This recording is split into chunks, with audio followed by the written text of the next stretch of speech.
Seven Hearts Beat.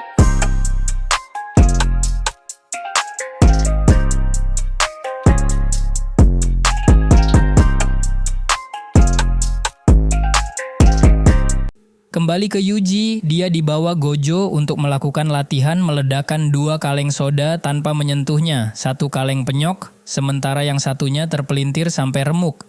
Yang penyok itu diserang dengan energi kutukan, sementara yang terpelintir diserang dengan teknik kutukan. Jadi teknik kutukan bisa mengatur seperti apa energi kutukan yang akan digunakan untuk menyerang. Para penyihir Jujutsu adalah orang yang memiliki bakat sejak lahir, tapi sayangnya Yuji tidak memiliki bakat sama sekali. Artinya Yuji tidak bakal bisa melakukan teknik kutukan yang ribet. Yuji sebal karena dia ingin menggunakan teknik kutukan untuk memunculkan Rasengan, Bankai, ataupun Kamehameha. Gojo memberitahunya bahwa Yuji bisa melakukan pertarungan jarak dekat, tapi setiap serangan Yuji harus ditambahi energi kutukan. Untuk menggunakan energi kutukan, seseorang harus bisa memanfaatkan emosi negatif secara instan. Dan untuk berlatih mengendalikannya, Gojo meminta Yuji menonton banyak film ditemani boneka bikinan kepala sekolah. Boneka itu bakal menonjoknya kalau Yuji tidak bisa menahan emosi pas nonton film. Saat Yuji mulai menonton film, Gojo harus pergi karena ada sebuah urusan. Pas Gojo mau pergi, dia bertanya apakah Yuji membuat kontrak dengan Sukuna sebelum dibangkitkan. Karena persyaratan Sukuna mengharuskan Yuji lupa dengan kontrak itu, maka Yuji bilang kalau dia tidak membuat kontrak sama sekali. Gojo tampak menyadari sesuatu dan kemudian meninggalkan Yuji. Dia pun pergi ke sebuah jalan di area pegunungan dan kemudian menyambut datangnya makhluk kutukan yang ingin membunuhnya.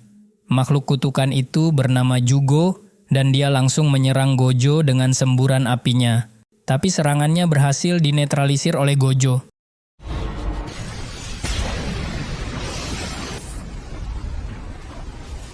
Zongai, 大したことなかったな。誰が大したことない。呪霊のくせにしっかりコミュニケーション。 Setelahnya Jugo menyerang habis-habisan Gojo. Dan dia yakin kalau semua ledakannya sukses menghabisi Gojo. Tapi ternyata Gojo masih selamat dan bilang kalau semua serangan Jugo tidak ada yang kena.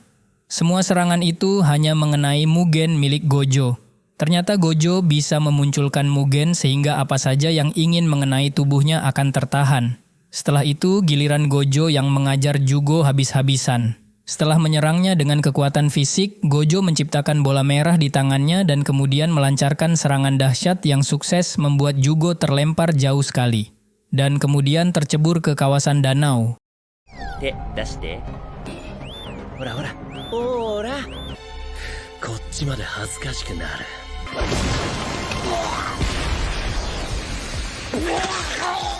まだまだ。収束、発散、術式反転、赤。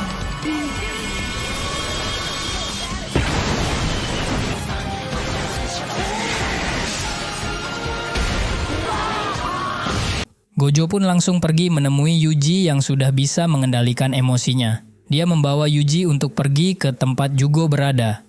Di sana Gojo bilang kalau dia sudah membawa penonton. Saat itulah Jugo mengaktifkan domain expansion. 血でまといを連れてくるとは愚かだな。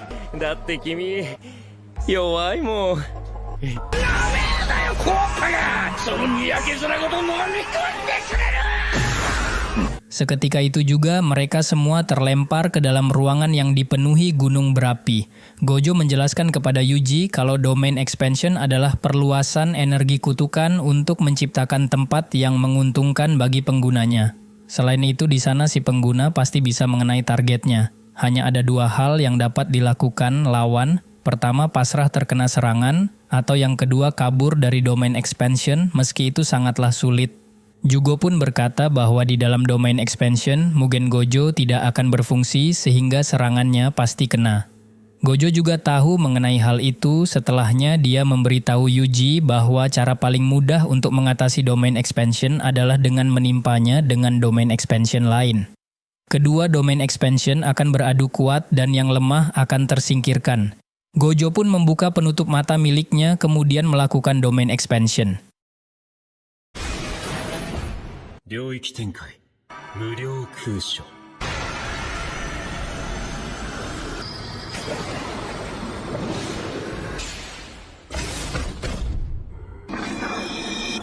Seketika itu juga tempat itu berubah dan si makhluk kutukan langsung babak belur. Gojo bahkan memenggal kepala makhluk itu setelah selesai menghajar Jugo. Gojo membawa kepala makhluk itu ke kawasan hutan. Dia memaksa kepala itu memberitahunya siapa yang memerintahkannya untuk menyerang.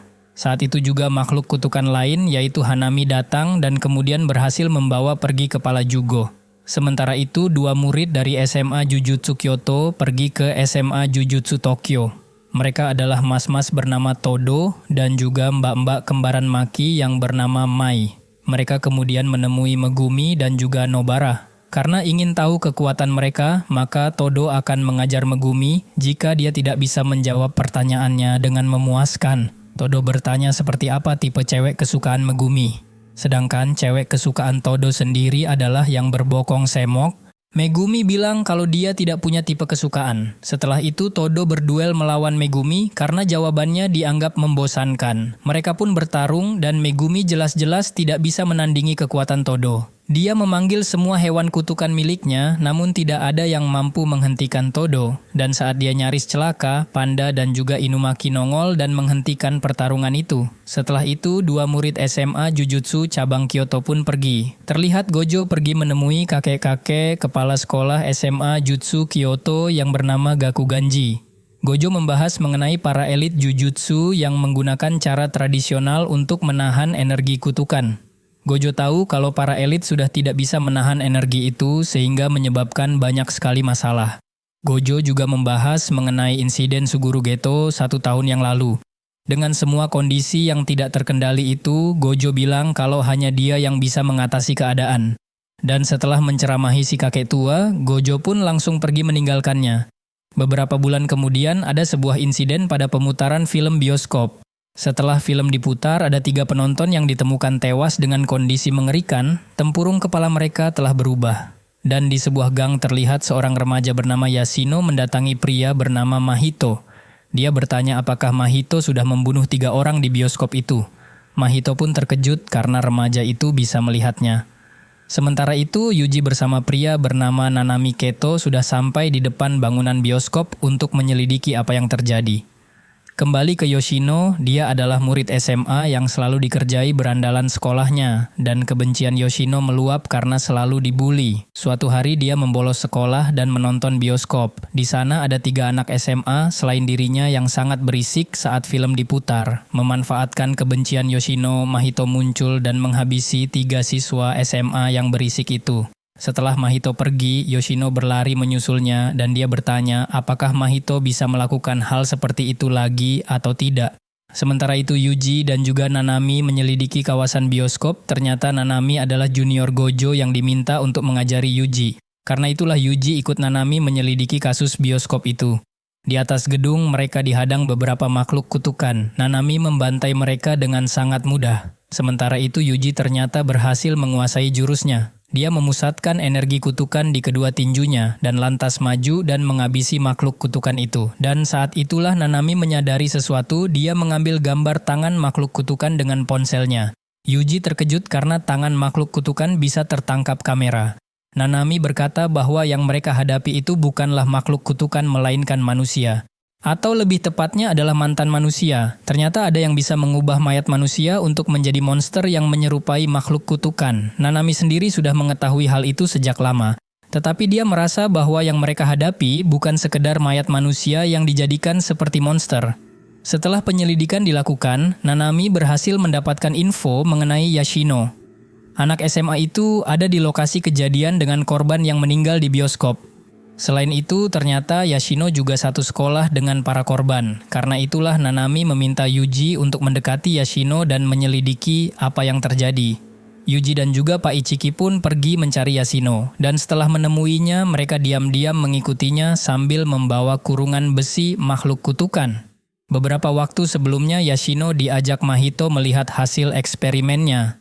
Ternyata Mahito melakukan penelitian terhadap manusia. Dan bisa mengubahnya menjadi makhluk yang sangat besar, atau bisa juga mengubahnya menjadi makhluk yang sangat kecil. Kini tujuan Yuji adalah mengetes Yashino bisa melihat makhluk kutukan atau tidak. Jika dia tidak bisa melihat, maka Yuji akan membasmi makhluk itu.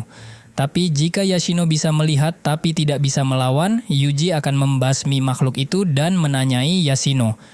Jika Yashino bisa melihat dan melawan, maka dia harus diringkus.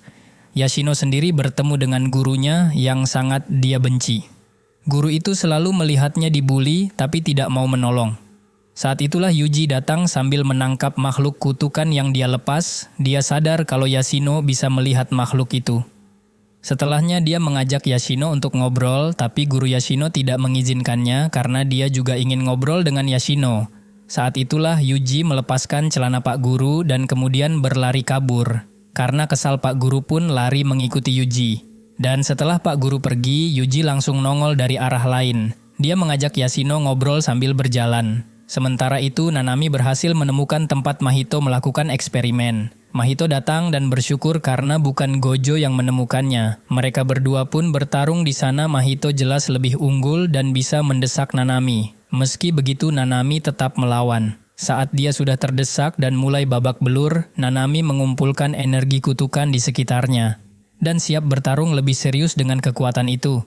Nanami membalikan keadaan, dia mengajar Mahito sampai babak belur dan tidak berkutik. Dan Nanami berhasil mengalahkan Mahito dan kemudian tubuh Mahito tertimpa reruntuhan. Sementara itu, Yuji mulai akrab dengan Yashino dan kemudian menghabiskan waktu berdua sampai sore.